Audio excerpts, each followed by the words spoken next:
It's the Mixed Martial Arts Hour with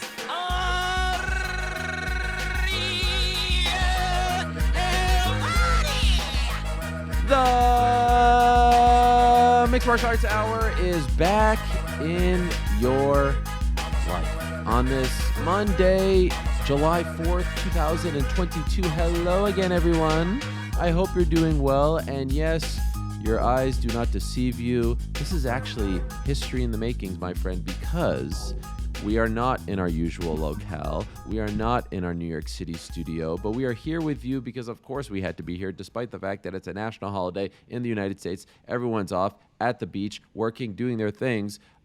This is a big deal for multiple reasons. Number one, we're not there, but we're doing a show. You're welcome. Number two, just the second time in the history, the long and illustrious history of the Mixed Martial Arts Hour, that we're doing a Monday show not in a studio. The first time was back in August of 2010, following the Versus card, John Jones versus Vladimir Matyushenko. I was in San Diego en route to UFC 117 in Oakland. MC Hammer, of all people, was on the show, crazy enough. And I did it from a hotel room. We obviously did the Fight Week shows on location, Radio Row for Mayweather-McGregor, but on a Monday, it's just the second time, and so this is a big deal, but we had to do it. I'm en route back home. We needed to recap the card. It's going to be a bit of a different show. As you can tell, it's myself, the great NewYorkRic, and the very patriotic GC, a.k.a. Macho Man, Connor Burks, joining me. Frank is in the house as well. Mysterious Frank is here. I do want to remind you, as always, that we are brought to you by our good friends over at DraftKings Sportsbook. Download the DraftKings Sportsbook app today, and please use the code, the MMA Hour. I know a lot of people were big winners this past weekend. Please support them because they support us, DraftKings Sportsbook. Thank you very much to them. Code, the MMA Hour. It means a lot. Now, gentlemen, first of all, happy 4th. Happy Canada Day on Friday. It's a big time to be alive. It's a great time to be alive. UFC 276 in the books. GC, you're looking fantastic. I love the get-up. Give us a little a show. Like, can you do a little show and tell? Can you do a little pirouette? What can you do for us to show off the full repertoire here? I can show you that this is the first time I'm wearing suspenders. Did not realize how effective they are. They have that. I understand now. Yeah, I understand why people that wear suspenders pants are so high. It's because they force them to be that high. So this is an experience for me. But yeah, we got some red, white, and blue. We got the stars and stripes for the 4th of July. Respect, as always. Very patriotic, very festive. NewYorkRic, how are you? I'm doing well. How about you guys? Doing great. Frank, you there?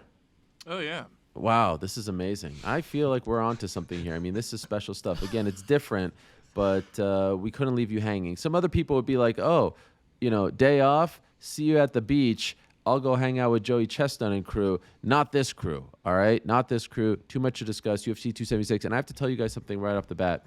At this point, I haven't counted, but I've probably been to Vegas over 40 times for UFC events, for different types of work stuff. I've probably been at this point to over 200 events, fight weeks, all that stuff.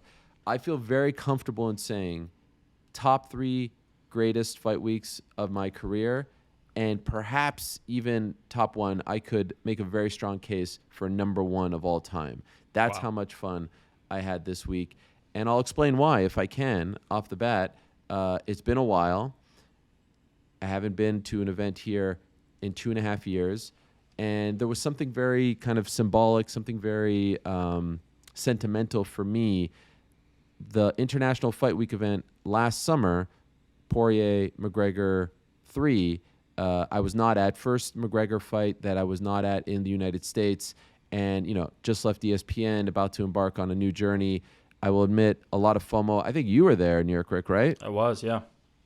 At that point, Connor didn't even know who Conor McGregor was. Amazingly, now he knows, he can tell you everything you want to know about Yulia Stoliarenko, which is incredible. But I had, and we'll get to Yulia, of course, probably the only time I'll actually say her name. But I had incredible FOMO. I was a little down. I was feeling left out. Fast forward a year, incredible stuff being done here with great friends, reuniting with old colleagues, reuniting with fans of the show, meeting some of them for the first time. Over 250 showed up on Friday at the sports book at the Aria. A lot of them fans of you guys. In fact, the general, I guess, sort of sentiment that I got was GC, massive baby face. People love you, and they think you're a huge addition to the show. And you'll be happy to know, Mr. NewYorkRic, all the people there are OG hardcores who are like, we don't get the NewYorkRic hate. He's the man. He was there before anyone, blah, blah, blah. So it was a lot of compliments. It was a lot of love. I just want you both to know that. That's much appreciated. Rick deserves all of the love. I mean, both of you are getting it. I would like to get a little bit of the love because I do believe the last time we spoke, I think the line was set at plus 1,000, plus 2,000, whether or not Mr. Daniel Cormier. So that's how the week started for me. It started on Thursday, get my tickets, go to the Hall of Fame. I'm sitting there. There's a massive screen. I'm watching the teleprompter. I could read everyone's speech as it's happening. And I'll be honest, I was peeking. And I don't see anything. A couple names were excluded. I won't say who. And then we're getting to the end. He mentions his wife. And then in my mind, I'm like, all right, it's all good. You know, I know how he feels. It's fine. We'll be okay. Mentions the wife. Then mentions RC, who I ran into, by the way. And I can tell you about that story, too. Yep. And then mentions his friend Helwani, my boy Helwani, in the nosebleeds. One of the greatest moments of my life. So I just want to give you guys the opportunity now to apologize to me and let me know how much, you feel bad for that. I want to backtrack for a second before we get into that. You can take your victory lap, but Thank you. You could see the teleprompter because where you were sitting, or everybody could see the teleprompter. Okay, so that's a really good question. It was happening at the T-Mobiel Arena, which is gigantic, as you know. First time ever that they do it there. And how was the crowd there? It was a small crowd. Like, a lot of it was blocked off. Yeah, but it felt bigger. Like, they did it at the Park MGM, the theater there, and that felt too small. This felt bigger. The stage looked better. The walkout looked better. Yeah. Like, I love the Hall of Fame. That's fine. Yeah. But it was, it was pretty much general admission. People scattered all over the place. And I was in the nosebleeds, whatever the nosebleeds would be, like low down for a fight, but for this event, nosebleeds. And so I was all the way in the back by design. And there was a huge, massive, the thing was, the prompter was super far away, and it was like at the other end. If it was a hockey rink, like, DC standing on the stage is one goal, and then the screen is at the other side of the goal. So I was able to look at it the entire time. Got it. That's a little bit awkward, no? That everybody can see their speeches? That's very Yeah. But most people are looking this way. I will also say everyone who went off script was better than the ones who followed the script. Like, even DC. Who went off? Tell me give me the list. Well, there were people who started off, like, DC started on script and then he went off, and I thought he was better when he went off. Habib was off, right? Well, I love Cub Swanson. I felt like Cub Swanson almost was like treating this as though he was going into the Hall of Fame as opposed to the fight. You know what I mean? But that's fine. Listen, no, come on. We're not about that. Taking his spot. Yeah, we're not doing that here. Wow. Okay. Cubby in the listen. You gave him the love on the bear. Yeah. So we're not about to go down that path. My Shout out question Cub is, Swanson, Hall of Famer. My question is, you mentioned some people were omitted from the speech. You're not going to name names. No. Were those people that's in awkward. the crowd, and could they see the teleprompter? No. All the friends and family super close up. Okay, all right. So Most no one people saw couldn't their see name this. on the teleprompter. And This is no dragged. good. You cannot have the big teleprompter. I'm with like Rick. a This is massive ridiculous. projector. No, man, you can't do this. Massive. You can't. Like, that's what Anik was reading. That's what everyone was reading. Anik does a great job with these. But yes, DC comes up, and I really didn't think. And actually, if you go back and watch it, felt like the wheels were turning a little bit in his mind. Like, He was making the calculation now. Do I say it? Do I moment. not? By the way, for the record, it has been confirmed. My name was not on the prompter. So now, did he try to sneak it in? You're saying if he had pre-submitted, it might not have flown, so he had to sneak. I mean, there's a lot of things here, but at the end of the day, that plus 10,000 to get cashed, Helwani gets plus the 1,000. mention. A couple people are cashing, though, off of, I think it was minus 125. RC gets the mention before Ariel. Not only did he get the mention, got a double mention. It was a mention on the front and the back. People. I was like, the fact that you got sandwiched in between two RC shout-outs makes it feel, takes the sharpness of it off a little bit. I couldn't agree more. Not only that, two mentions, and a plug for his podcast. He mentioned that he was going to be on his podcast on Sunday. What the hell? I predicted that. Pleasantly surprised. I got Ariel. I got my boy Halwani. Even talked about us scripting promos, which I can't confirm nor deny. So it was very nice. I got to say, high on life. I was high on life afterwards. I mean, I was out there shadow boxing, meeting with people out, and then I got the invite. I got the invite to the after party for friends and family only, which was super cool. So I saw his sister, who says she never misses an episode of the MMA Hour. I met his brother. Wow. I met like some of his like old school like classmates, friends from Lafayette. It was really, really cool. Damn, part DC of that, was rolling deep. He was. Oh, DC always rolls deep. He had like at least 100 people there in that room. His son was there. Saw Anthony Smith prior to that. That was cool. But to answer, so what were you gonna say? Okay, what? Cut to the chase. Like you see him. What's the moment like? You get backstage and. No, I'll tell you. So DC does his speech, and then we're sitting there, and it's like, oh, Khabib, you know. I personally think that. Oh, okay, yeah. Let's go back to that. I personally think that DC should have been last. I maintain he should have been last. 2-division champion, legend. The career is over. I still believe, I'm saying it, Khabib is coming back. I think, and this is not because I have any sort of inside info. It's just like, you know, a premonition. Ali walks out. Are you kidding me? Are you shitting me? I tell the guys, you guys could stay. I am not sitting here and listening to this shit. Got up. Peace out. Didn't we talk about that last week on Wednesday? Ariel him predicted. being involved? Ariel predicted it. I heard. I did not see it. I don't know if you guys did. I heard he got booed out of the building. True or false? No, stop. I turned it off too. I went back to rewatch you getting shouted out again, and then I forgot to fast forward back, and I realized that I was like 20 minutes behind, and then I saw Ali, and then I realized I was 20 minutes behind everyone. I was like, this isn't even worth it, so I just exited out. It was not good. We're gonna definitely be honest about that. It was not the good. Ali or the we're talking about speech? Ali. We're talking about Ali, all right. introducing Habib. I thought Habib's Habib was pretty good. Yeah. Habib was very that I thought he didn't have a script because he was just kind of like freestyling it, and then at the end he's even like opening the forum for questions. He's like, "What do you want? What do you want to hear me talk about?" He literally asked the crowd, "What do you want to hear me talk about?" Wow. I'm sorry. Yeah, I don't think he's coming back. That man is done.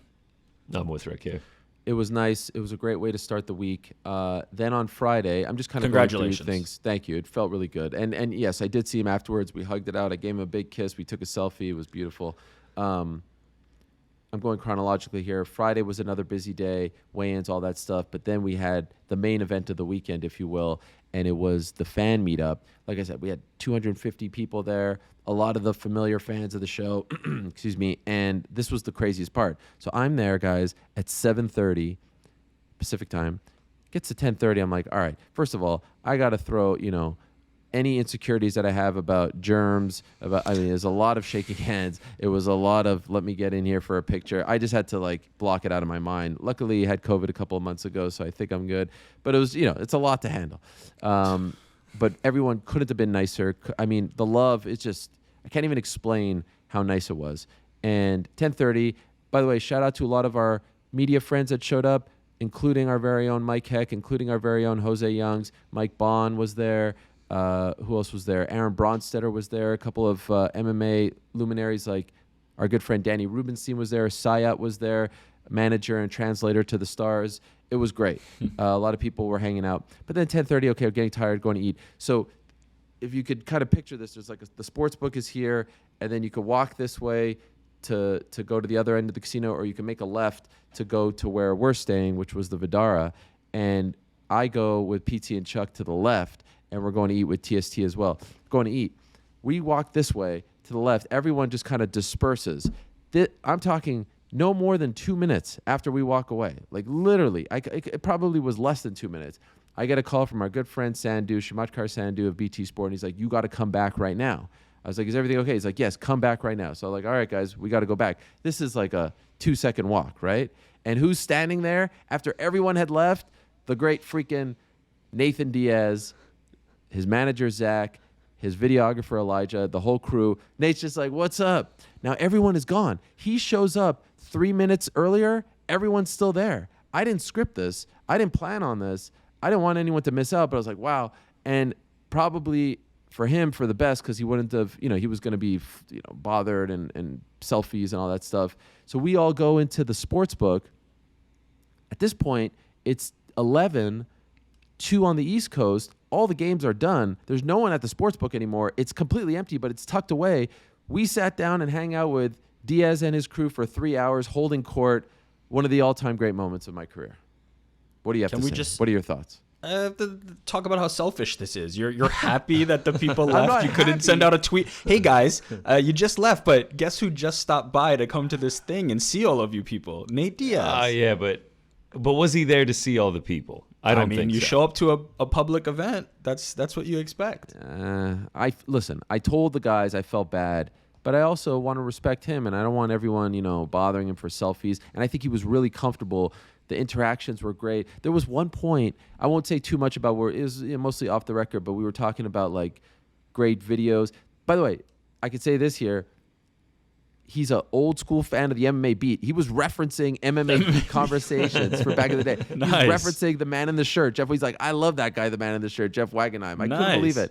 Then he pulls out his YouTube and he's like, this is my favorite highlight reel that the UFC did. I was like, there was one prior to the second Conor fight, UFC 202, where they're showing the first Conor fight, and then all of a sudden Drake's 0 to 100 starts playing. He's like, that's the one. And so then we're there watching Diaz beat McGregor with Diaz on his phone on YouTube. Like, if this is not like some sort of... because he has to be.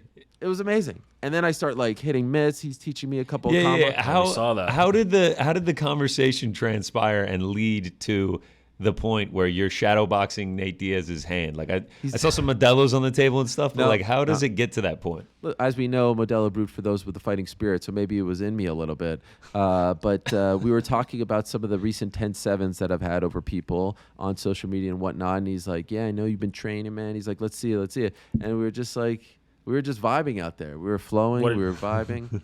What did he grade it? How did you think you did? I don't know if you saw the clip, but when I hit him with the right, he was like, damn, like he was like shaking the hand. Like he didn't expect that kind of power. Oh, that hurt for sure. The pop. It was amazing. It couldn't have been more fun. And of all people, like a superstar like Diaz to show up in what other sport is someone of his stature showing up to hang out with, jabrones like us? Yeah, everyone got great pictures. I get a text from TST in the middle of the night that he's with Nate Diaz. Then I see the videos of you boxing Nate Diaz and stuff. You said you were high on life. Troy, TST calls me, and he said the exact same phrase. I was like, hey, how's it going, man? And he's just like, I'm just high on life after seeing Nate Diaz. Nate Diaz, life changer. It really was blessing everybody. I woke just up has the people next walking day, on clouds. I woke up the next day. I was like, did that really all happen? That was crazy. And it's so good that you gave back to the fans that way. That you invited Nate Diaz, and then he shows up, 3 hours. And everybody's gone. It's perfect. NewYorkRic, a man of the people. Don't try to turn me into a heel here for this. And then what was the best part about all at that point, and even as of Saturday, like. I've been to a million of these where it's credential, go to this, go to that. We were doing things on our own. We were truly, independent spirits here. We were doing things on our own, and it was just a lot of fun. So then we get to Saturday, and now Saturday gets really interesting. Oh, by the way, hanging out on Friday with my man, Rey Mysterio. He gifts me a mask in honor of Money in the Bank. Then in the morning, I'm hanging out with Natalia Neidhart. We're talking about Bret Hart. She's crying, incredible stuff. Then I go to the event. Now I'm at Money in the Bank for the early portion of the night.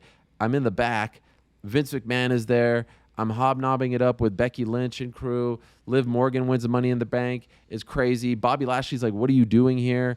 Pat McAfee comes in. We, by the way, I don't want to divulge too much, but Pat and I had a heart-to-heart and cleared the air on some things. I feel a lot better. It was really great. We took a selfie. It was beautiful. Quickly on McAfee, beyond the heart-to-heart you guys had, why was he in the UFC crowd wearing a neck brace? Because he's the ultimate entertainer. At the show, he was beat up by a guy named Baron Corbin. So kayfabe is real. To sell it, he shows up. You got to. You got to. To sell it. Not that anyone would have cared or questioned had he showed up without it. But I love the fact that he did. That's just perfect. I was cracking up every time they showed him, or when you could see him in the background through the cage, and there's McAfee with the neck brace. Or what about when they went to the shot, and we'll get to this, of course, of Vince, Stephanie, Triple H, and him, and he's like sipping on his drink like really slowly. It was amazing. He's like, one of these things is not like the other. So that's great. I'm going back and forth, and then of course the whole thing happened. So that's the weekend. Like, apart from 276, which was most important and why the whole thing was so damn special. Now let's get into the actual fights, why the people are here. All right, the big story, of course, you know by now, Israel Adesanya retains the belt. And he retains the belt in one-sided dominant fashion. He beats Jared Cannonier 49-46 times 2, 150-45. I tweeted afterwards, and I want to get your guys' take on this. I was kind of surprised, but, people nitpick. Dominant win. Yeah. Ton of hate afterwards. That was a dominant. That wasn't dominant. That was a dominant. There's a difference between entertaining and dominant. Just because something's dominant doesn't mean it's entertaining. There's a difference between entertaining and one side. Like this, I think people think, but that was never in doubt. That was one-sided. There were no questions. We could talk about how entertaining or not it was. We could talk about whether or not he didn't go into that next gear. We could talk about whether or not his last 3 fights have been lackluster given how good he is. But NewYorkRic, that was dominant, right? Absolutely dominant. I will grant people this one thing. If you are that much better, you should be able to, there's an expectation that you should be able to maybe finish, that you should be able to achieve a certain thing, that you should be able to get out of that middle gear and push it to that next level if you are so much better, right? So I will give people that grace and that level of understanding of like, yes, you can be dominant 50-45, but if it's lackluster, if it looks like you're not really trying that hard and sweating that hard, you should be able, if you're facing lesser competition, and let's call it what it is, Jared Cannonier was not on Israel Adesanya's level, maybe you should be able to finish him. So I will grant them that. But if the argument is dominant or not dominant, certainly dominant. There is no doubt. There was never a moment where Israel Adesanya was in trouble there. What do you think of his performance, GC? Because he was booed, and I felt bad for him. And you never want the walkout to be more entertaining or memorable than the performance. This time it was. He walks out to the Undertaker's theme. And by the way, kudos to not only him, but kudos to the UFC as well for leaning into it, because they don't usually do that. He had the hat, he had the urn, the smoke, the music, all that stuff. I pictured Jared in the cage being like, what the hell is going on here? Because it took a long time for him to walk out there. Like, he really sold this thing.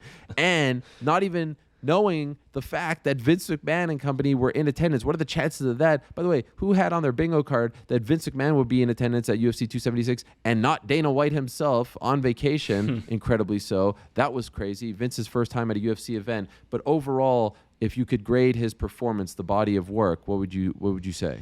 Oh, this is tough. I mean, the performance is itself, like you said, pretty much up until he got into the cage, it was A+. I mean, he was selling it. He's talking about how he's going to dominate it. But then I kind of agree with Rick here in the sense, like, how much bravado he speaks with, how confident he is, how he says he's going to, either choke him out or knock him out. It's going to be an exciting fight and everything. And then the performance he delivered, while it was dominating, I had 2 bets alive on Israel Adesanya. I never sweat 1 ounce. I was not worried the entire time. It was an easy win for him, it appeared.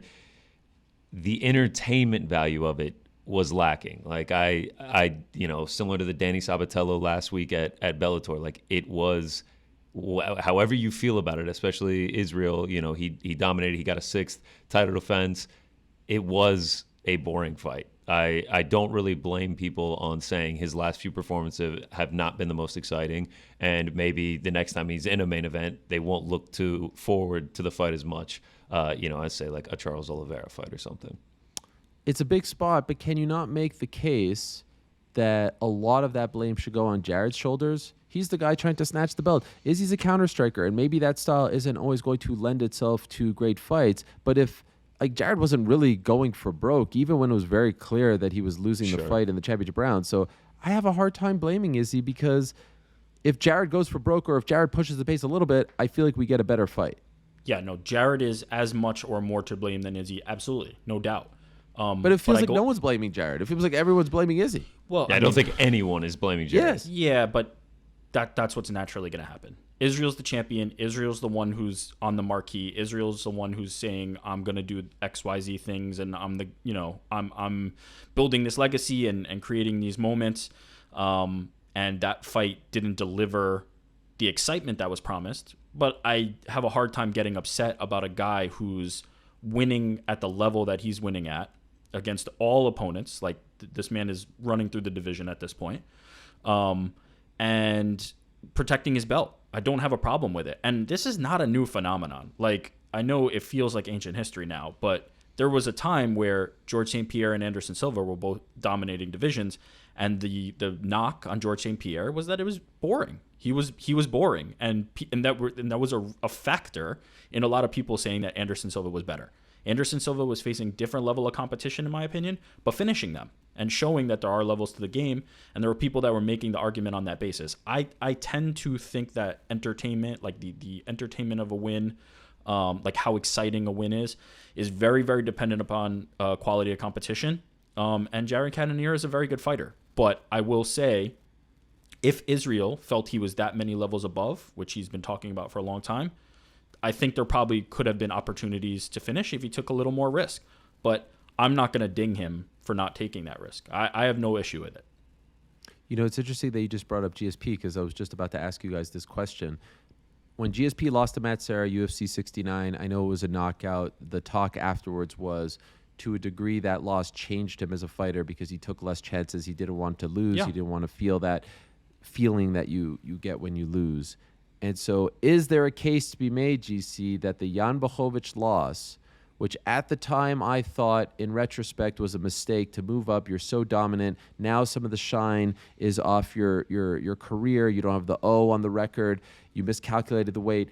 At the time I thought it was just sort of like a vacuum thing, you go back to middleweight and all is forgiven, all is forgotten.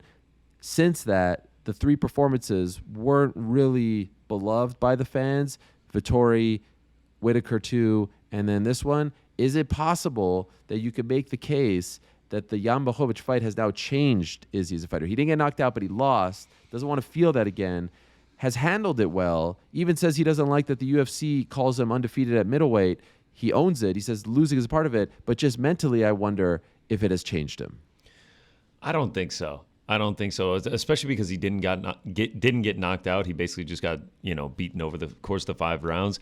And I think because of his fighting career prior to coming to the UFC, coming into MMA, I mean, he got flatlined by Alex Pereira when he was in kickboxing. Like, he's felt the agony of defeat. He's felt the agony of getting knocked out by someone. So I don't think it's changed him. I think it's kind of what Rick said. It's the level of competition is so high.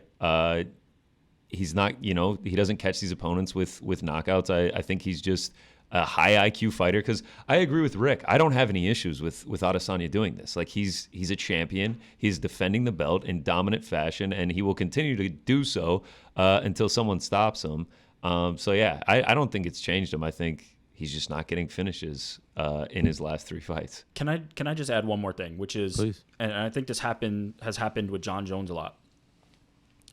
There's a lot of tape on Israel Adesanya.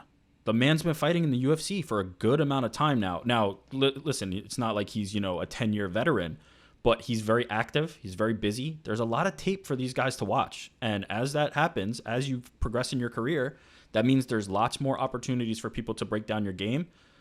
It's hard for me to fault a guy who's that good for fighting smart. Like, essentially what people are asking Israel Adesanya to do is fight less smart. Now, I think it's fair for fans to ask that. I'm not about to fault fans. The things that fans love are these back and forth wars where people are going crazy. Fans want that, and I'm not going to say like you're a worse fan for wanting that. But Israel Adesanya is under no obligation to deliver that to you. He can continue to be smart, continue to defend his belt, and continue to rack up a legacy that I think is going to stand the test of time. So, again, we can call it not exciting, but also acknowledge that Israel Adesanya is doing exactly what he needs to do to build a lasting legacy. There's too much at stake. He just signed a massive deal, and I'm not saying he's playing it safe at all. I mean, to criticize the performance is to also, again, not really appreciate Jared Cannonier. This isn't Rock'em Sock'em Robots. They're not always going to be, these crazy. It's not going to always be Zhang Weili, Ioane Jacek. Sometimes it happens, sometimes it doesn't. And overall, he's a showman. The walkout was fun.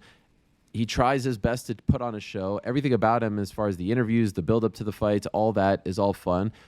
I just think fans are getting a little impatient, fair or not. And I wonder if one of the results that we saw earlier in the night will be the thing that has been missing. And so I don't usually like to do this because Alex Volkanovski and what he did to Max Holloway deserves all the praise. We could do 3 hours on that, and we will get to him and give him his flowers. But because it's tied, and this is one of the reasons why I love when they do this, you should always try to do this. There's too many shows to do this every time, but to put a number one contender fight where you have two guys who are tied to Izzy, Strickland with the trash talk, Pereira with the wins and kickboxing and the knockout as well, was perfect. And then they couldn't have scripted it any better. Pereira knocks out Strickland, looked fantastic out there, much better than his last fight, by far the biggest win of his career. The guy's unranked going into this fight. Goes to the body. His hands are gigantic. He's knocking him out. Strickland, I thought, had the wrong game plan, underestimated him, had to turn this into an MMA fight. He didn't. Had to try to clinch, take him to the ground. He didn't. Said afterwards that he thought it was going to be easy. Mistake. Pereira can't sell the fight with his mouth, can't speak English, but has the highlight, has the resume, has the knockouts, has the history. And so he's right there. 2 fights later, it's Izzy. He's sitting in the front row. I don't know. Were you working, Eric, for Glory at the time when that knockout? Oh yeah, you were there. Oh no. He didn't knock him out in Glory. It wasn't in Glory. No. These fights were not in Glory. Neither. They were both. No, they were both. They were both in Glory, but the knockout was not in Glory. Weird. Very confusing. Anyway. Yeah, I think it happened in China, I believe. Kickboxing promotion. Okay, so is this the fight? Like, you could tell when Izzy talks about Alex, there's like a fire there. There's like an annoyance there. Even when Eugene was on the show last week, he's like, oh, this guy hasn't won. He hasn't earned it. Well, is this the fight that gets him, back in that sort of highlight reel stature?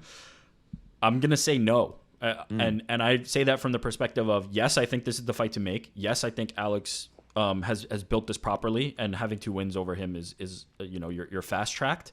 But I don't think Israel Adesanya would be opposed to standing across from Alex and 50-45ing him either. I don't think Israel Adesanya is the type of fighter who is going to let this emotion of the fight get to him. And I think I said it on No Bets Barred, a great podcast hosted by Connor and Jed. Great podcast, on the best site in the world, MMAfighting.com. Great website. Israel is not afraid. I don't think the Yan fight, you asked this in the last section, if the Yan fight changed him. I don't think the Yan fight changed him. This has been Israel Adesanya. He's willing to put on the masterclass, the 50-45, and just be content with that, and then move on with his life and keep stacking up wins. So I don't think Alex is the guy who's going to get Israel off his game, get him emotional, and get him thinking he has to, chase something that he wouldn't chase otherwise. Can he knock him out? I certainly think he can. The thing about Israel is his shots. It's not the Alex touch of death power. He has the sneaky shots. He catches you with the ones you don't see coming. So I think either of those two could knock each other out. But to answer the question of is this the fight that all of a sudden makes Israel Adesanya a knockout artist and the most exciting showman you've ever seen? I don't. I really think he would be just as happy to 50-45 him and show him that there's levels to this MMA game.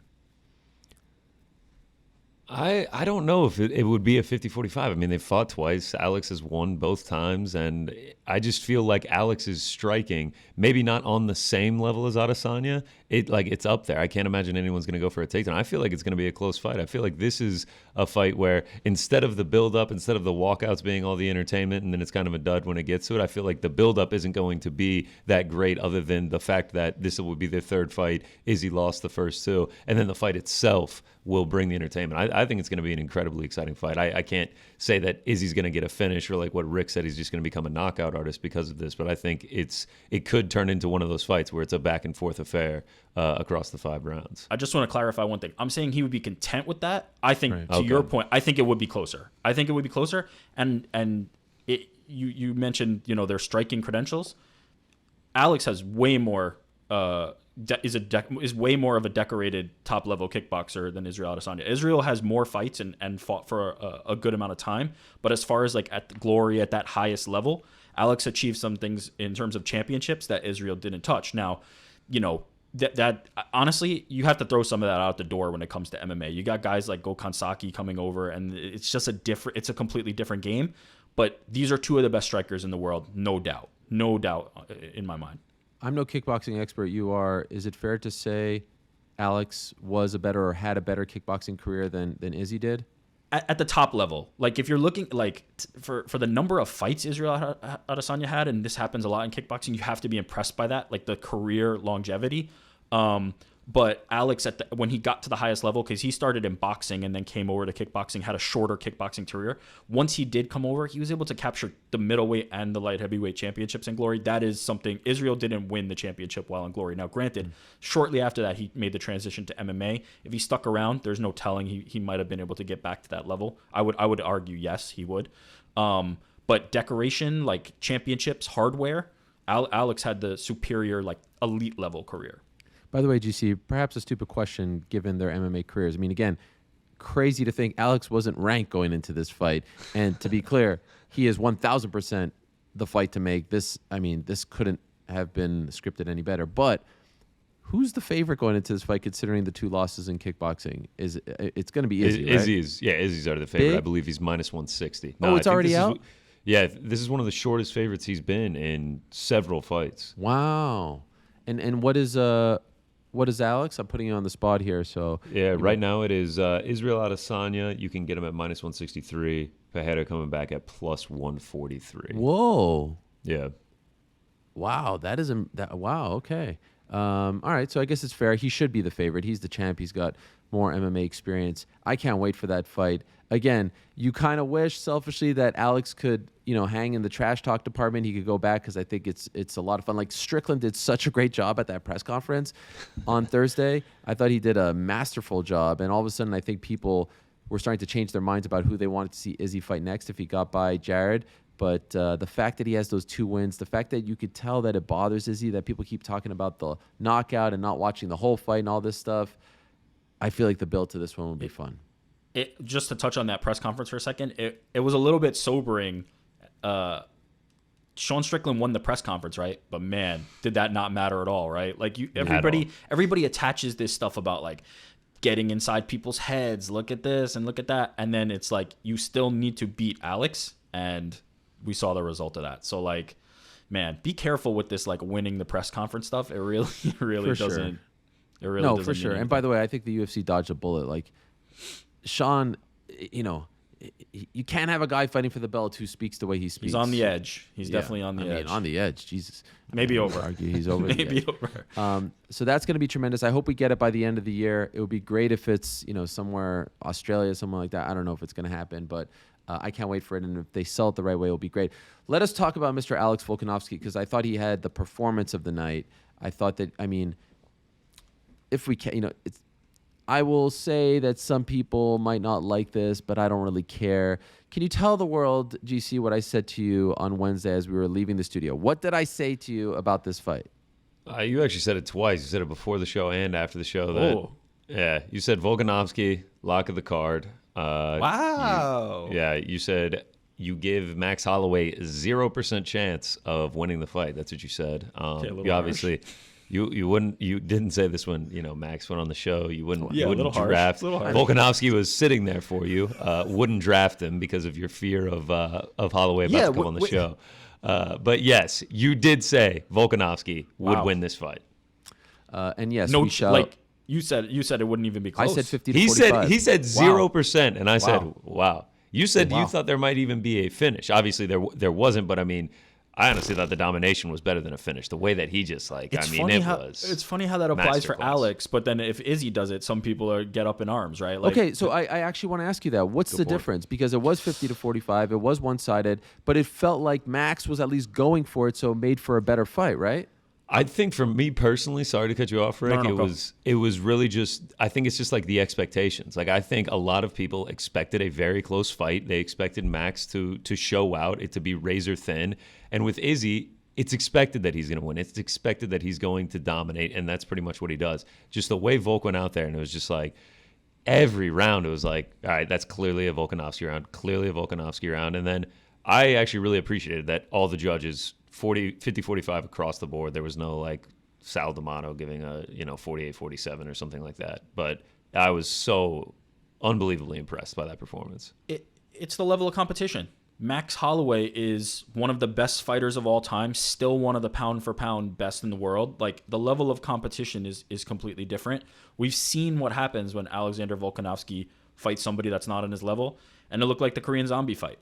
That's what it looks like when you get somebody who's not on Alexander Volkanovski's level. So I think there's a difference between what Alex was able to do in that fight and what Israel was able to do in that fight. I personally came into the Israel fight thinking he could finish Jared Cannonier, and it didn't seem like he was that interested in doing that. And I don't have a problem with that. But I think if Volkanovski smelled that or sensed that finish against Max, he would have taken it. The problem is Max Holloway is unfinishable. Like, that's just the reality of it. Like, you cannot finish Max Holloway. But the damage, I think, that he takes in these wins is going to catch up to him, and I think it's going to catch up. He's 30, but he's really not 30 in terms of fighting years. He's taken on a lot of damage. Volk doesn't take on as much damage. I know the Ortega fight was close. It was dicey, but these were submissions and not so much damage. You know, last year you had the great, for the award show, Rick, you had the great pick of Usman being the most improved fighter, and I don't know if it ultimately comes to this, but man, Volkanovski has come a long way in the midst of his title run. Like, I think he has improved so much more since their first fight as opposed to Max's improvement. And the guy is on, a 22-fight winning streak now. He's undefeated. His lone loss of his MMA career was at 170, multiple years ago, way outside of the UFC. He is so good, and as of right now, doesn't mean much, halfway point of the year, he's the male fighter of the year. You know, there's a couple guys who have a couple wins here and there, but 2 wins, never in doubt, master classes. This guy is incredible, and I'd love to just say, I think it's freaking crazy that we're talking about him going to 55. I don't want anything to do with 55, Volkanovski. Why? There's enough guys out there. First of all, again, the time is now. Do the Cejudo fight if you want. Yeah. It's a big deal. The build is there. They're going back and forth. If not, you've got Yair coming up against Ortega in 2 weeks. If not, Emmett just won. If not, Arnold Allen. This idea that he cleaned out the division, he's a smaller guy. What the hell? Keep him at 4. I want to see long title reigns, dominance. I want to see guys beating multiple contenders. He is, by the way, Izzy has cleaned out more of 85 than Volk has cleaned out 45. This is stupid. I want nothing to do with this, and there's enough for Charles to do at 55. Keep Volk at 45. Like, don't do the same mistake that we just did with Izzy, having him move up to 205. It's silly. Yeah, there's definitely some matchups that I want to see for Volkanovski before going to 55. As far as it makes you think about the pound for pound conversation. I agree with you. I think Volk has vaulted himself to Is he above Usman?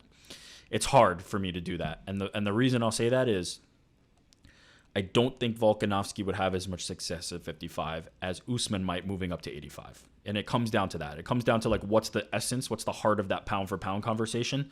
Is it originally the way I understood it is all things equal, weights are equal, you move guys up and down, and who's just the best fighter, independent of that weight. And I think Usman is ahead at the moment. But when you look at the resume, 3 wins over Max Holloway to me means more than anybody's current resume right now. That is as impressive as it gets. I think the stat is in non-Volkanovski fights, meaning every fight that Max Holloway has fought that's not Volkanovski, he's 16-0 is in his last 16. So he's beaten everybody but Volkanovski. So what could you...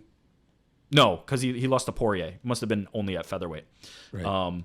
But either way, this guy was, in my opinion, I had him over Aldo as the best featherweight of all time. Now you've got to have Alex in that conversation, and as 1 or 2. I mean, he's got to be above Francis Ngannou. There's no argument in my mind. To me, the question, okay, so do you put him above Stylebender? Because I actually feel like it's sort of unfair that Izzy gets docked for losing at 205. I actually give him points for daring to be great and going up.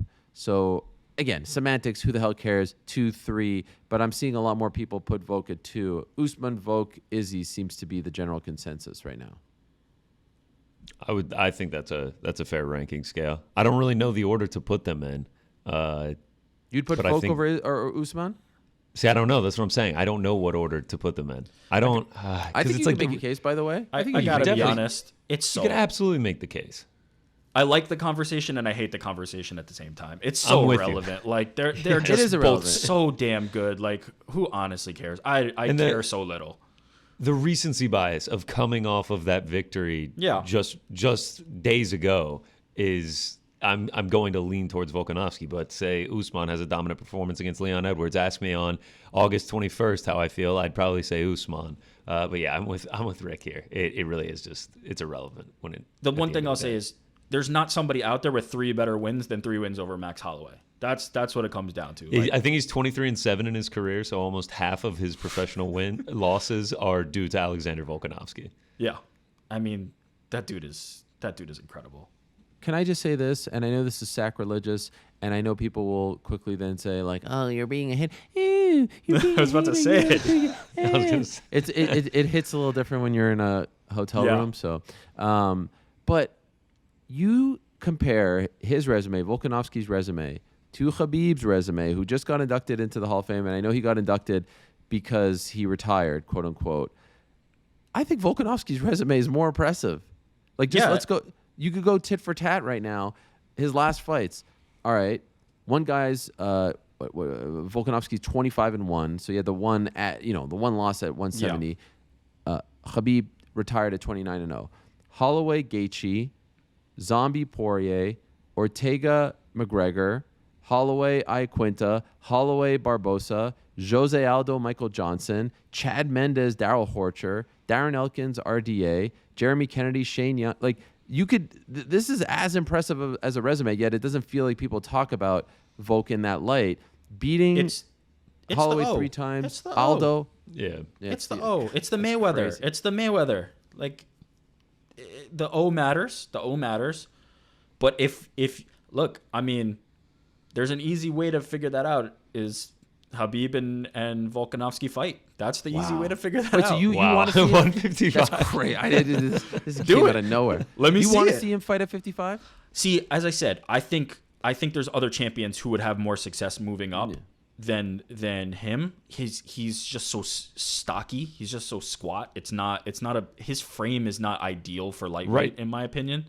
Like, him versus Charles would look weird on the eyes. Like, I can't even fathom what that would look like in the cage. But man, how could you doubt a guy that is this good? Like, technical skill wise, who's he going to have a problem with? There's nobody who's going to have a problem with. It's all going to come down to the physicality of it and the physical advantages. I think lightweights are just going to be a little too big, a little too long for him. Is my initial read on it. Now, that's not all of them. I'm talking the top tier, cream of the crop. Like, he could, at the time that, flashing back to Anderson Silva, when he went up to 205, he wasn't fighting like the best guys in the world at 205. He was fighting Forrest Griffin, who is, a former champion and a great fighter, but at the time he wasn't the guy, Everybody who goes up now, you have to fight the guy. Max Holloway goes up, he's fighting Dustin Poirier in a title fight. Israel Adesanya goes up, he's fighting Jan Blachowicz in a title fight. Everybody has to fight the champ, fight the best guy when they go up. If you ask me, could Volkanovski go up and beat a bunch of lightweights? Yeah. He definitely could. I have no doubt in my mind that he could. But if we're asking, is he going to beat the champion on his first try? Is he going to beat the top 3 guys? It's a tough test, and I think it's hard, and I think it's an unrealistic kind of metric that we have for this now. That's what I was going to say. If he goes up, it's automatically going to be against the champ. Yeah. It's like I'm looking at the rankings right now. Like, there is no champ, by the way. Yeah, true. Good point. That's actually a solid point by you. Like if he fights Michael Chandler, he's beating Michael Chandler. Like, I think he'd beat Michael Chandler. I think he'd probably beat Dustin Poirier, like Beneil Dariush. I think he would beat those guys. The size might be a factor. The size would be hard with It's Poirier. not the skill. It's not the skill. Yeah, it's true. It's just the size. That's the issue. And but how could you doubt this guy? No, he's you know what I mean? incredible. Like, it's how can you doubt this guy? He's absolutely incredible. The thing is, I'm saying here I don't want him to go up because there's more to do at 45, and I like dominant reigns. But on the flip side, there's actually no guy. Like, even if Yair wins, since 2017, this is Yair's resume, by the way, beat BJ Penn, and this is not, revisionist. BJ was not who he was at that point. Loses to Frankie Edgar, beats Zombie with the crazy knockout, but in a fight that he was losing, right? No contest against Jeremy Stevens, beats Stevens, loses to Max Holloway. That's not exactly number one contender resume stuff. I don't think so either. Emmett, 5 wins in a row, great, but people thought he lost the last fight. A lot of people did. Arnold doesn't have that momentum. The Cejudo fight is the one, actually. It really is the one. Oh, I would. That's a fight that I would get just so excited for compared to like Volk, Josh Emmett. I think Volk dominates Josh Emmett worse than he did Max Holloway. Yes. Cejudo in Australia? Dude. That's big time money right there. These guys feel very similar to me. Cejudo and Volkanovski in the sense that, like, they have accomplished some things that, like, put them in rarefied air, but they kind of don't get the respect that they probably deserve, that they both probably deserve. I would love to see them battle it out, because I think these guys are the two of the best fighters who have ever lived, no doubt. Cejudo's bringing it upon himself a little bit. Like, he's starting fights with Sean O'Malley in the back. Come on, yeah, but this is the drama and entertainment that the people want. Like the fans call them cringe, but they're clicking on it to watch the video. Sure. Like, the BT video. After. Yeah, the BT video was unbelievable. Hilarious. The funniest part was, why did they stop on Davison Figueiredo? Yeah, cut to Davison uncomfortably standing there. Like, I saw someone on Twitter was like, "This is a scene straight out of The Office." Like, it really did look like that. It really was. Like, they cut to him. He's like, "What's going on here?" He does a confessional. What do you call him, Princess or something, or Precious? Yeah, I don't know. I think it was Princess. Whatever it was. Look. I can live with the cringe. I think it's one of the reasons that people criminally underrate Henry Cejudo, certainly. But I think I'll say this: Alexander Volkanovski would not laugh at the challenge of Henry Cejudo. He would prepare for that like he's preparing for the fight of his life, because he knows how good Henry Cejudo is. And I think the same would be on the other side. If Henry Cejudo was coming back to fight Volkanovski, he knows that he's in for one. Man. I would just yes, go ahead. I was just gonna say, I was looking over Volkanovski's resume, like, if he was 25-0, and I was just looking back. Corey Nelson is the guy that beat him. Like, what do you think Corey Nelson does? He hasn't fought in over 3 years. Every time he sees Volkanovski just putting in these performances, he's like, "Yeah, you see that one? That was me." I'm pretty sure dining out. I'm pretty sure my memory's a little foggy, but I am pretty sure that MMA Fighting. Yes, here it is, July 9th, 2020. Our good friend A.K. Lee did a feature on Corey Nelson talking about the win. I will have to watch that after this. It's an article. It's an article. It's a great story about, looking back on the win. So yeah, that's a funny kind of footnote, if you will, in MMA history. He's amazing. Can I just tell you one thing I'm so sick of, please? Enough with the Volkanovski fought at middleweight, welter. Like, the career is so different now. He's fighting like regional guys. Like, I'm so sick of this. Like, Volkanovski could go up to light heavyweight because he fought at these weights when he was like 2-0 in his career. Enough with this nonsense already. This feels like a shot at our good friend Chael, who likes to talk about him being 211 pounds. Listen, because I've heard that story told about him infinite times. Like, the dude is so good. We can talk about other things than, like, he fought at welterweight in his career. Is it completely out of the question? This may just be me being naive. Is it completely out of the question for him to go to 135? He's too big. Again, I don't want to see any of this nonsense. Come to him. If you want to come to the king. Yeah. Cejudo, come to the king. I'm with you. Let him be the one thing he hasn't done at this point since becoming champion in 2019, excuse me, is give him his moment in Australia. Put him at Marvel Stadium. Let him come across like a superstar. Like, I think he's so much more comfortable now in his skin, in his interviews, at the press conferences. Just he's wearing his own shirt. Like, he's just I love the victory lap tour that he took. He was pissed. He was more mad than Max was after the fight, just like shoving it in everyone's face. Let him have his moment in Australia. Golly, I think that has done wonders for Robert Whittaker. I think it would do the same for Volkanovski. Yeah, it would just turn him into a guy. He's so quintessentially Australian too. Like, he walks out to Land Down Under. Like, it would be. If that comes over the speakers at Marvel Stadium, Cejudo, Volkanovski, the crowd just goes insane. It would be insane to see. I want to get to the International Fight Week draft results in a moment, because I think we'll cover the rest of the card. Great performances across the board. The Brian Barberena-Robbie Lawler fight was tremendous. Barberena wins. You wonder how many more of these Robbie Lawler has in his gas tank. Jalen Turner is supremely impressive. I enjoyed him on the program when we had him. Would love to get him on again. 5 in a row now, all finishes. Tremendous win. The lone blemish, if you will, for CKB over the last couple weeks, and they obviously have the big Kai France title fight later on this month. Jim Miller retires. Donald Cerrone with a fantastic win. I know that will come up. Ian Gary, another great performance, this time against Gabe Green. Dricus du Plessis, I think, got a little more than he bargained for against Brad Tavares, but continues to win. Andre Muniz with the big win over Uriah Hall. Macy Barber retires. Just guys, we got 2 retirements on this card. Can we talk very quickly about Yulia Stolyarenko? And I'm saving one in case you're wondering. Yulia Stolyarenko submits Jessica Rose Clark. Jessica Rose Clark, for the record, will be immortalized. Her picture will be up there. A deal is a deal. The smile on her face, was the length of Nevada, the state of Nevada. She was so happy. She seemed in great spirits. And she rocked her early on. She rocked her, and I was freaking out because I knew everyone would be like, ew, there's a curse, the Helwani curse. First of all, no Drake curse. Shove it up your butt. Izzy squashed all of that. There is no Helwani curse as well. We all know this. That thing's been done. The Drake curse thing has been done. It's such a lazy thing. He wins so now many the Helwani bets, curse, that one feels real. Yeah, the the Helwani curse feels real. It feels real. I mean, real. You guys, you're the ones who are supposed to squash this. You're not supposed to perpetuate it. Listen, I lost a bet, riding with Jessica Rose Clark.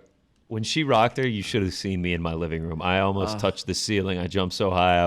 I was waiting for her to put her out, cash the first bet of the night, her get on the mic and shout out Ariel Helwani in the MMA Hour. I was waiting for it. And then I blink my eyes and her arm is getting snapped and all my dreams are coming. And all I can see is Rick smiling in my head because he pinpointed what was going to happen here. I did call it, didn't I? I did call it. It was so great. I love the fact that DC had to no-sell it, even though he knew exactly why she was walking out to that song. WWE. I mean, he talked about the song too. He was super excited, but he couldn't say why. Of course, he did drop a Mensch reference when Jim Miller let Donald Cerrone speak before him. To officially announce his retirement. By the way, I spoke to Jessica Rose after the fight, JRC, and I said, you looked like you were in great spirits, smiling. I'm sorry it happened. Gonna need surgery, all that stuff. And I said, by the way, I hope you don't regret or, I feel a little guilty. I hope you're not, looking back and saying I shouldn't have walked out of that song. She said, I loved it. This is a quote, favorite walkout of my career, and I'm doing it the next time I'm walking out as well. Nice. So for all those people who say that it was a bad idea, no, it was JRC a great idea. Is all in. Look at Rick with his big smile. Nice, as he's plotting to fade her again next time she comes out. Wow. The Helwani curse is also real, though. Wow, okay. Yeah, I'm starting to believe that is. That is so messed up that you guys would put that out there. That's really messed up. We're not putting it out there. People are acknowledging the fact that it's a thing. 2 months ago, I was 7-0 in the H-Down. Now there's a curse? I didn't see the H-Dow's curse, but... I'll tell you when it all changed. When did that Fugazi underdog pick is when it all flipped around. Which one? The Devin Haney? He was already. Oh, okay, my bad. I was struggling. Rocks were tumbling a little bit. Yeah. I was struggling. But a great moment. Now let's talk. The last fight I just want to touch on before we get to the International Fight Week draft. I do want to talk about Sean O'Malley. Sean O'Malley, Pedro Munoz ends unceremoniously. A not so great way to start the pay-per-view card, to say the least. It was an eye poke. At 3:09 of round 2, so it ends in a no contest. And now here's the thing. According to 2 of the judges, Munoz won the first round. Suga's doing the thing that he did after the Cheeto fight where he's like, hey, I finished the guy. I don't really care. The Suga State Athletic Commission. Is that what he referred to it as? Yeah. That's amazing. He was undefeated based on a ruling by the Suga State Athletic Commission, and now this was 16-0. First of all, GC, I'll start with you. What do you think of his performance up until that point? And do you have to run it back? Like when Leon Edwards poked Bilal Muhammad, Leon looked so good in that fight, and I thought he was en route to winning. I had no real interest. If they would have done it, I wouldn't have cared. But I was like, they don't need to run this back. Because this fight was put together to, build O'Malley, let's be honest. I kind of feel like you have to run it back. He has to pass this test. And also, just as a quick aside, anyone suggesting that Pedro Munoz was looking for a way out in a fight that he was winning, a massive, massive deal for him to get back on track, you're a freaking moron. I mean, you are just the dumb of the dumb. So what did you think of the performance? And what do you do now? I feel like they should run it back because I feel like this is an incomplete test. Yeah, I'm with you. Pedro Munoz did not quit. I mean, if you've seen the pictures today, his eye is like swollen shut. I mean, a guy like that who's gone the distance with some of the best fighters in the UFC is not going to quit like that.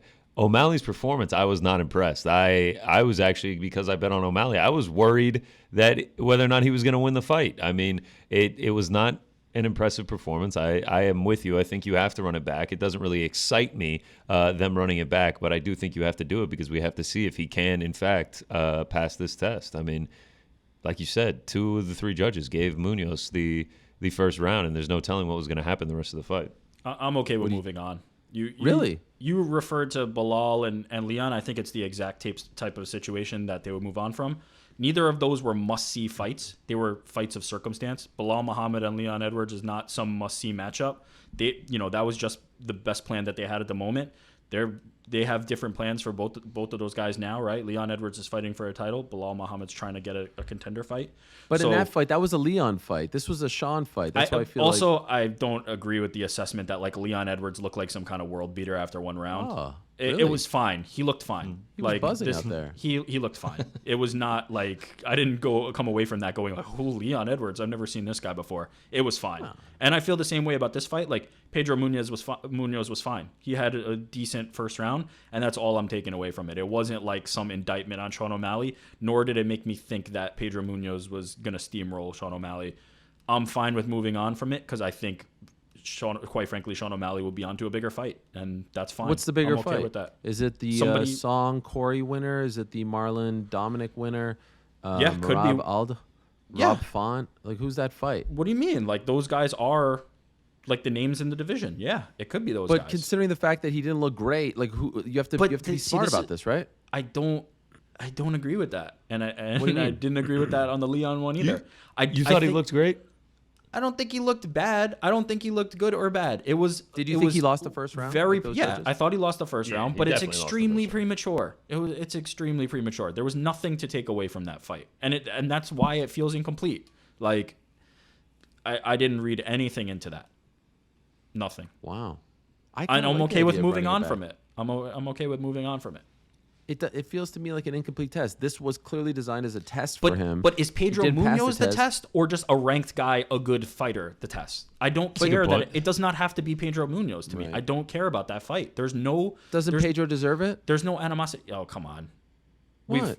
He got poked in the eye. Deserved, like, that word has been eliminated from the MMA dictionary 10 years ago. Like, there is no... Did Bilal Muhammad deserve to fight Leon Edwards? The Bilal one, again, it was a little different only because it was a short notice labor replacement, but I would have been fine with them running it back. I would have been totally fine with them. Look, if they want to run back O'Malley or Munoz, I'm not mad about it either, but I'm also okay with O'Malley just moving on. It's fine.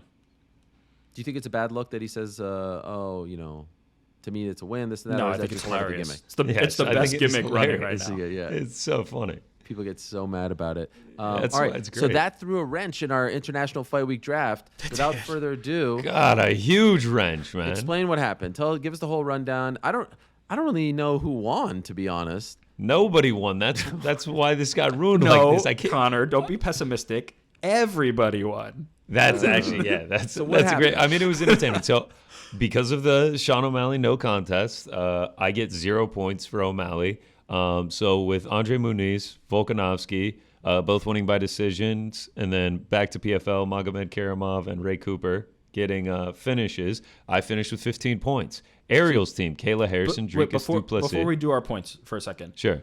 Let's just acknowledge why that's so messed up.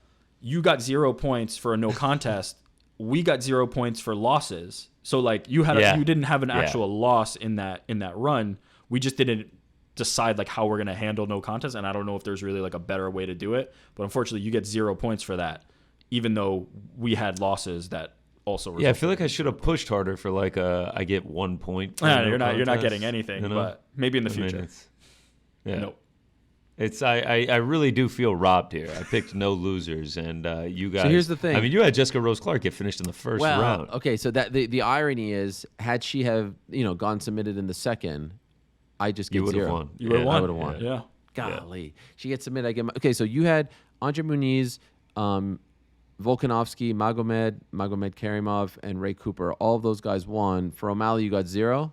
Yeah. O'Malley, I get 0, I guess. So I'm the guy, I got the weak link. I tie you guys with 4 fighters. You guys had the pleasure of having 5. But everyone scored 15 points. Ariel, you had Kayla Harrison, Dricus Duplessis, Ian Gary, Alex Bejeda, Jessica Rose Clark, 15 points. Rick, Israel Adesanya, Macy Barber, Rory McDonald, Jim Miller. Shocking. And Pacheco, Larissa, 15 points as well. All of us all finished with, we discussed maybe the tiebreaker being who had the most finishes. We all finished with 2 finishes. We are as tied across the board as one. Wasn't there an underdog discussion? But when you took Alex Pereira, he was the favorite.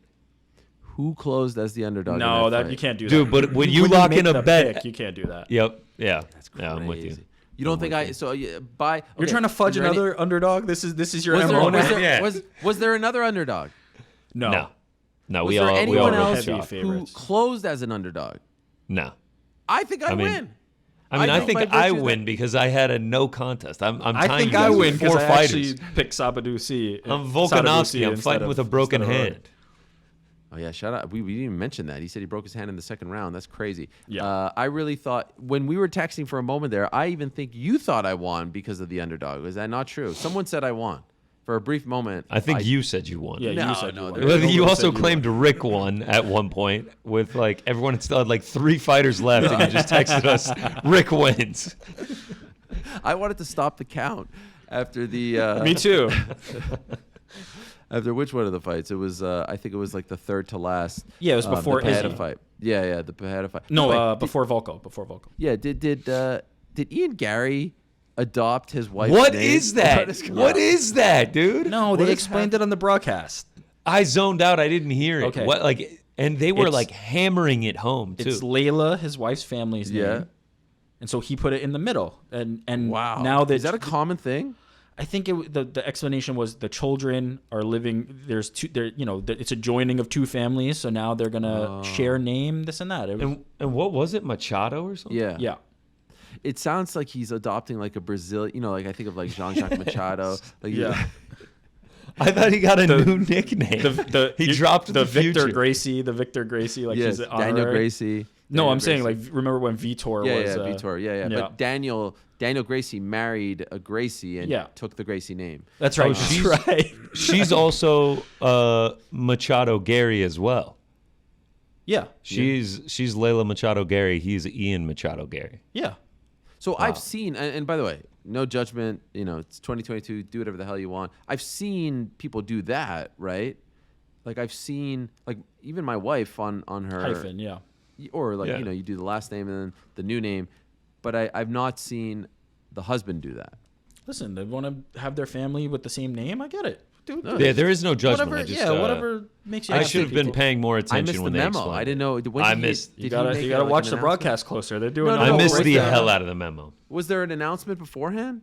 Oh, that I don't know. I mean, it's on his Instagram. They're His very Instagram public is- people, so probably. Right. His Instagram is the future Ian Machado Gary. Wow. Love it. Amazing. I might have to have him on to delve deeper into the. I mean, how mindset about here. him, dude? He just keeps rolling right along, 10-0. Looks good. I know people like the finishes, but I thought it was another good performance. By the way, he was like a minus 160 something. I thought that was crazy.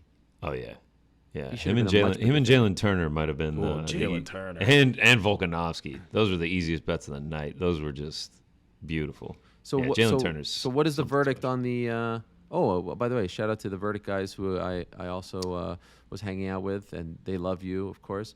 I'm on to the semifinals of the Verdict tournament. Yeah. Congrats. Everyone was buzzing about Thanks, it. everybody. Even Thank Nathan Diaz was talking about it.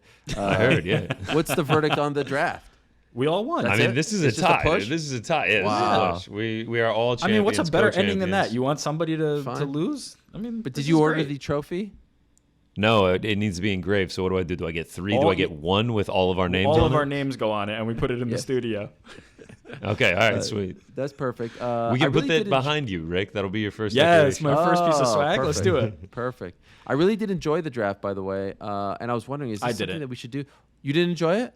Man, that Rory Jesus. performance ripped my Oh, ripped jeez, my. I my couldn't heart believe out. that's the shock of I the whole can't damn believe weekend. that. I cannot believe that fight. I absolutely cannot believe that Busi fight. is That's nowhere PFL, near. dude. That is PFL for you. That was. But is this something that should only be International Fight Week? Yeah. Gotta be special. I don't want to Yeah. do this. every Yeah, time. I'm with you. The International Fight Week, it feels like that Super Bowl type feel. Yeah. Also, imagine like how deep we're gonna have to dig on some of these cards. Like this card and the PFL card, fortunately, had names Yeah. that we're knowing and recognizing and being able to like really like put it out there. So So that's a no on doing a draft for Bellator 283. that's a no from me, dog. I'd be open to it. But you and Ariel, I'll referee. All right, we need to wrap this bad boy up. I hope everyone has been enjoying this special edition of the MMA Hour, a Monday, July 4th edition. If you're out there celebrating July 4th, you're listening to us on your podcast player, on YouTube, watching us as well. We appreciate you very much. Again, shout out to our good friends over at DraftKings Sportsbook, the official sports betting partner of not only the UFC, but most importantly, the MMA Hour. A lot of big winners this past weekend. And, of course, if you use the code THEMMAHour, you get nice little surprises. So please do that, because then they know that we sent you and they support us. So we want you to support them. All right? DraftKings Sportsbook, again, shout out to them. We appreciate their support very much. How did you do, Mr. GC? It sounds like perhaps you got back on track. Oh, yeah, we are back on track. Just a quick recap. We had so much action in play. It was the most action we had down on any card so far. It felt like the Super Bowl. Can't decide if I love or hate that. I loved it because I was winning, having action on every single fight. But I feel like if it had been a losing night, it would have just been like, it just like keeps kicking you while you're down. Because the stress just crept rolling on. With each fight, it was like, typical card, you get like a nice break. But this definitely ratcheted up the stress a little bit. But we go 7-4 on singles, 3-1 on parlays. And we end up over 6 plus 6.15 units. So back in the winning column, up 26 on the year, up 38 since we started doing this back in September. Wow. So feels good to get back this week. One of your better weekends. Yeah. I mean, anytime you win over 5 in a week, I mean, it's hard not to be happy. The bar has just been pushed so high that the threshold is 5 units. Like 5 units is that's a great month. And Connor's like, yeah, I did 5 units. That's solid. Just continues to I appreciate it, Rick. I appreciate it. We got the eyes set on 50. You're a humble man. You're a humble man. We want to get to 50. We had the super group. Any big hitters? What do we got? Anything else? I think I'm going to do those on Wednesday's edition of the show. Yeah, okay, and I can shout out the Draft King. But we did have, what do we have, like 250 or something? 250 in the league? Yeah, it was like 242 was the final number. Our biggest league to date. We only did one league. So I think that's a little bit of a reason for it being bigger. But we got a nice turnout for International Fight Week. 75 people took home money. And I think the winner got $150. So, and you actually said on the record to me, I hope I'm not exposed to anything. You said you will be there next year here in Las Vegas International Fight Week. Yeah, that's on the record, off the record. That is a statement. That is an affirmation. I should make it my pinned tweet. I will be at International Fight Week 2022. Come hell or high water. 2023. Come hell or high water. Anything. Nothing is going to stop me if I have to walk to Las Vegas. I mean, DW won't be here. Can't be bothered. You'll be there. Still can't believe that, by the way. Still cannot believe it. Oh, Dana White. Yeah, I had to put 2 and 2 together on the DW there. Who do you think I was talking about? No one. I just had to think who DW might be. Oh, all right. Fair enough. DFW. Frank, any final thoughts? No, not really. How was lunch, Frank? It was great. No. I mean, I have a little anecdote. So, as you know, I was working last night. I wasn't able to go to Connor's to watch the fight. So I'm at this club. It's packed wall to wall. It's crazy. I'm doing my thing, and I see a guy watching the pay-per-view on his phone. So we strike up a conversation. We're both yelling at the top of our lungs because it's so loud in there. And the Volk fight was about to start. He filled me in with what happened to Sugar. And I'm like, did he get poked? Did he not? I on my commute to work, I heard about Jessica Rose's elbow. I was like, what is going on? So it was just interesting to see that even in the middle of the club and in the middle of the night, there were people who were watching the pay-per-view. Like, I wouldn't miss this for the world. Could have just stayed home, but that's me. They wanted to do both. They wanted to multitask. Exactly. Look at you, yeah. Asking for results. I mean, you've come a long way. 6 months ago, you didn't even know what the UFC stood for. That's right. I love how you properly called him Sugar with a. Yes. You really enunciated that. Yeah. Sugar.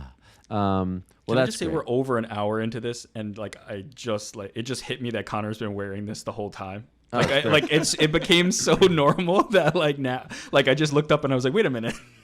I'm actually glad I'm wearing it. I mean, my hair's a mess.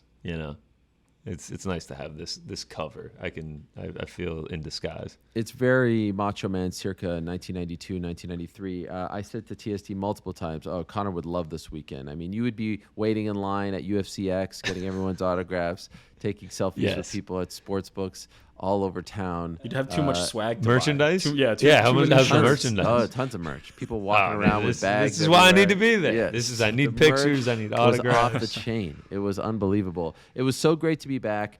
I really enjoyed it. It was a different kind of fight week for me, but dare I say, one of my favorites. Again, I appreciate everyone who stopped by, who said hello, who said nice things about the show, some people like literally pull out their phone and like, look at what I'm listening to right now. And they're listening to the MMA Hour. That stuff warms my heart, incredible. Your hearts. I mean, it's just a beautiful thing. So really appreciate you all. And again, I hope you enjoyed. And I hope you appreciate the fact that we're doing this show for you. Again, only the second time ever in the history of the program. So if you're watching us live right now, thank you so much. And Wednesday, we'll be back to our normal situation, back in the studio, talk more about 276 guests, that whole thing. So look out for that. Same time and place. You know the drill as well. We good, guys? Anything else? You gotta do peace. I'm out of here. No, I know. I'm not actually done, but I was just wanted to know if anyone had any other final. How confusing was that? No, I mean, like, I just wanted to know. I mean, I felt like I didn't give you... Frank's got to go back to lunch. You gotta go. All right, fair enough. All right. Thanks for stopping by, GC and NewYorkRic. Frank, thank you for gracing us with your presence as well. Back on Wednesday, same time and place. Until I say...